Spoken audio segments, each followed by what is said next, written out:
Good afternoon, everyone. Steve Georgie here from Allendale's trading floor, August 7th.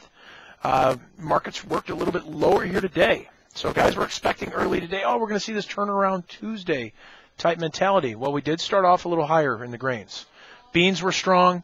Corn was up. Wheat ended up trying to get a little stronger here early, but we did not stay there. Right about 11:30, as these noon weather models, these updated weather models came out today, the market ended up selling off and pulling back here and closing a little lower. We did have some more rain in the forecast, the midday models, not only the U.S. model but also the European model. They do have some good rain in the 6 to 10 day forecast, and just things are changing. So they've also cooled things off.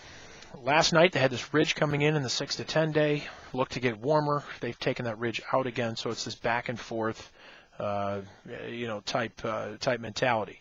You get the overnight session that comes out a little friendly, and during the midday they turn that to a little bit bearish. But the biggest thing that's coming up here Friday, we've got a report. USDA is going to come out with some new numbers. Guys are looking for tighter ending stocks for corn and beans. That may be supportive as we go into this report, but we are finding some profit taking here with this weather scenario as it plays out. So those are some of the main things that we've got to watch. Also, for wheat, we did find some support the last few days on wheat. Tomorrow, Russia has their Russian food securities meeting. Guys are concerned, are they going to do anything with exports in wheat? Are they going to stop them? Are they not?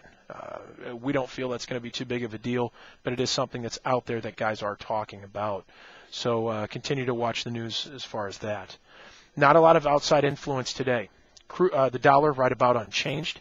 Crude oil did finish, or is stronger, I should say, at this point, up $1.20, 93.40, so still remaining firm today. And then the livestock, fat cattle up 15 cents for that August contract. Cash markets, they're looking for $1 to $2 higher this week. So following suit, we've seen some very good cash trade over the last several weeks and looking for stronger trade once again. Box beef helping things out today with the midday prices. Choice up $1.28, select up $1.76. So looking pretty good here as far as the midday prices there for box beef.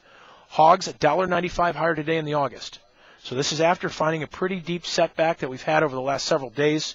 But what we've seen is the cash market take a little bit of a jump here lately and firm up. Same thing as the national price. So we found the futures try to follow along. Futures are trading below the cash market right now. So we are finding some support there. Like I said, $1.95 higher today. May see a little bit more of some strength out of this if the cash market can stay stronger again tonight. But seasonally, we tend to sell off this time of year, so be careful with that. We're looking at this bounce yet as still a selling opportunity for hogs, and maybe looking for a little bit of upside here in the short term. But overall, be careful with that jumping on the long side. So we've got this report, as I mentioned. That's going to be a big market mover the next few days as guys get in position for that. That is on Friday.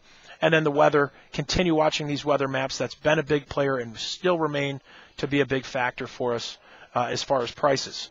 With the negative close that we had seen today, I would not be surprised. Maybe we get a little pullback here overnight. So I'm looking for the overnight markets maybe to start off a little bit weaker tonight once they open up here around 5 o'clock. So give us a call with any questions at 800-262-7538 or check us out on the web at allendale-inc.com. Have yourselves a great day, and we'll talk to you tomorrow. Take care.